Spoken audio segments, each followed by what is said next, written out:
Salut à tous! Alors, je vous propose de vous retrouver aujourd'hui dans cette vidéo pour parler de nombres complexes et faire un petit QCM bilan pas très long, mais pour te présenter quelques petits pièges dans lesquels tu tombes souvent.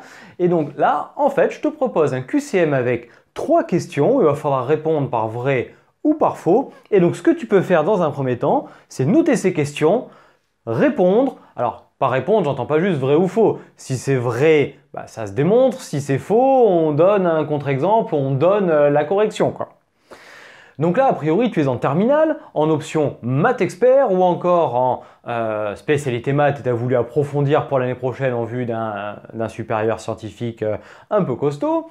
Eh bien là, on est en train de terminer cette petite séquence de vidéos sur les nombres complexes dans lesquelles on t'a présenté ce que c'est que l'ensemble des nombres complexes, puis ensuite les résolutions d'équations, les affixes, la notion de conjugué, module, argument, forme trigo, forme exponentielle. Là, écoute, on mélange un petit peu tout ça et on va travailler. Alors, comme tu peux le voir, il y a pas mal de formes exponentielles et trigonométriques, donc a priori pas mal de modules et d'arguments. Donc là, le but est, attention de ne pas tomber dans les pièges qui te sont tendus. Des fois, quand la chose paraît un peu trop évidente, des fois c'est le cas, c'est évident, mais ça c'est parce que on est bon et on a bien compris on a bien compris le thème. Mais des fois, attention aux pièges qu'on peut te proposer, et ça c'est typique des sujets de concours comme puissance alpha, avenir, advance, qui sont des concours dans lesquels ils aiment bien tendre ce genre de petits pièges. Allez, on va regarder de suite question par question. La première question, qu'est-ce qu'elle nous dit? Elle nous présente un nombre complexe qui est moins exponentiel de pi sur 3. Et on nous dit que c'est l'affixe du nombre complexe d'argument pi sur 3. Donc là, qui dit affixe, je te rappelle, c'est une coordonnée complexe. Tu peux d'ailleurs aller voir cette vidéo qui te rappelle ce que c'est que l'affixe d'un nombre complexe. Donc là, ce nombre complexe est mis sous une forme comment? Sous une forme exponentielle.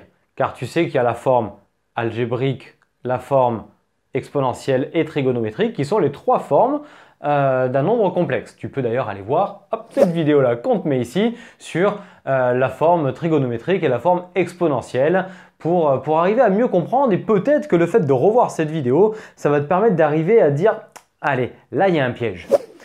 Où est le piège qui est ici?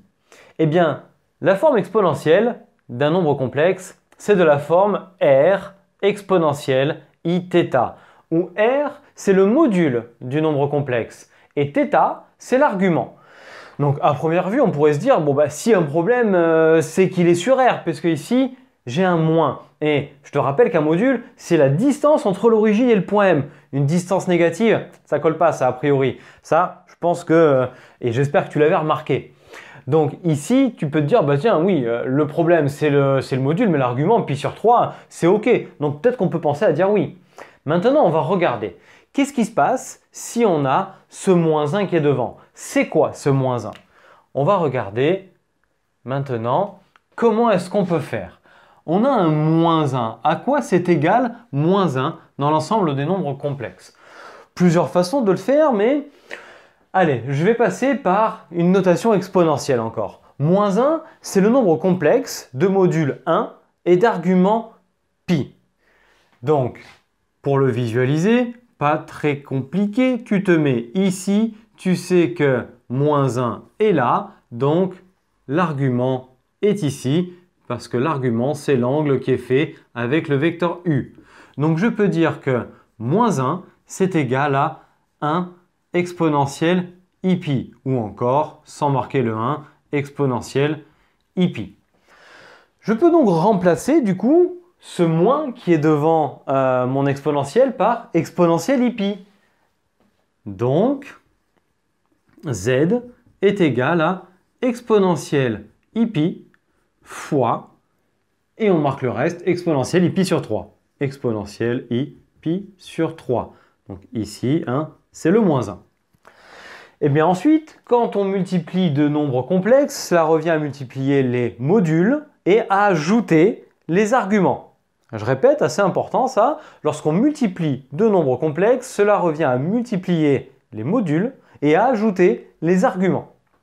Donc les modules ici sont 1 et 1, donc pas de souci, on garde notre 1, et ça me fait exponentielle de i, facteur de pi, plus pi pi sur 3. Cette petite phrase que je t'ai répétée 2 fois, en fait, c'est rien d'autre ici que les formules de puissance ou encore de l'exponentielle. Je multiplie 2 exponentielles, j'ajoute les exposants. Ce qui donne exponentielle i avec pi plus pi sur 3, ça me fait 4 pi sur 3. Eh bien, en fait, je peux voir que ce qui était ici et ce qui est là, qui est rigoureusement égal, hein, là, j'ai bien une forme exponentielle d'un nombre complexe, puisque cette fois-ci, j'ai un 1 qui est devant, et ça, ici, c'est positif, tout va bien. Et ici, j'ai fait apparaître mon argument, le fameux θ ou l'angle, quoi. Et donc, on voit bien que pi sur 3 n'était pas un argument. On obtient donc argument de z qui est égal à 4 pi sur 3 modulo 2pi. Donc, c'était faux. Il fallait bien faire attention à ce moins qui était le piège, vu que moins 1 est négatif, ça ne peut pas être le module d'un nombre complexe. Donc là, le piège était ici. Donc voilà pour la première, et maintenant passons à la seconde. Et donc maintenant, regardons un petit peu l'énoncé de cette deuxième question. On nous donne deux nombres complexes, z1 et z2, encore sous une forme exponentielle.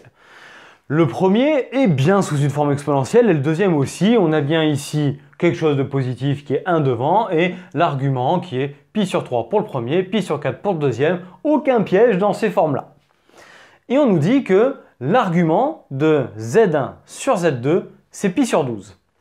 Donc là, il n'est pas question de venir travailler sur les cosinus, les sinus, puisque pour pi sur 3, pi sur 4, on connaît, pour pi sur 12, on ne connaît pas. Et d'ailleurs, c'est typiquement le genre de question qui va pouvoir nous mener vers une détermination de cos et sinus pi sur 12. Ce n'est pas l'objet. Là, le but est de regarder si cette affirmation est vraie.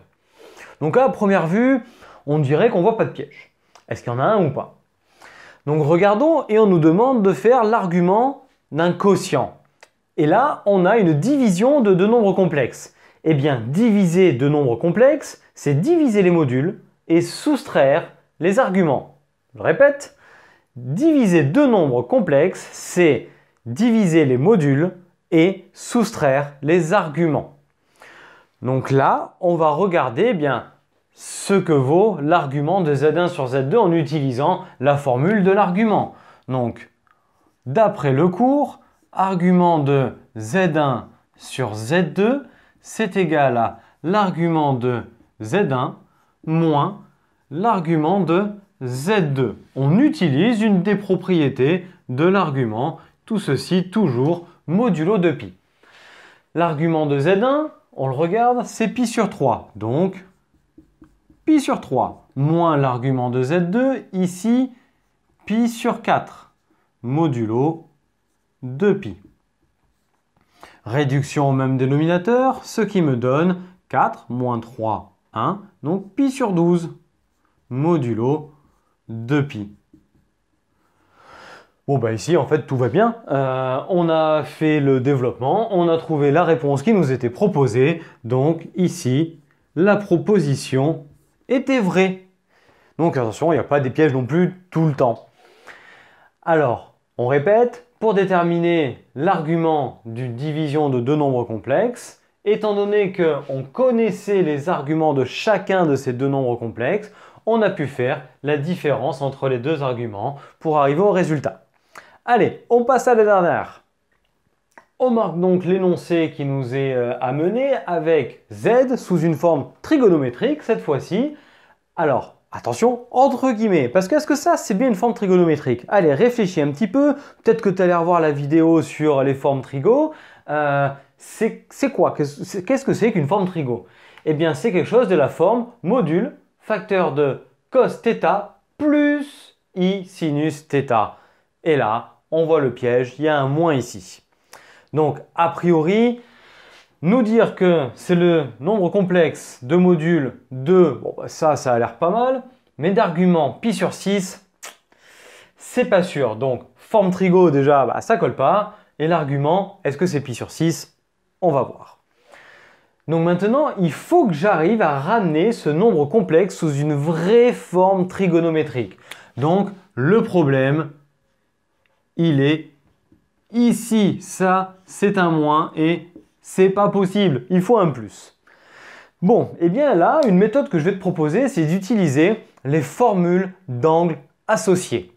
Alors, tu peux aller voir une vidéo de première que je te mets ici sur la démonstration et surtout la visualisation, plus que la démonstration, de la formule des angles associés. Ce sont toutes tes formules avec les cos de pi moins x, pi plus x, pi sur 2 moins x, pi sur 2 plus x, et ainsi de suite. Toutes ces formules que tu as vues en première donc l'an dernier.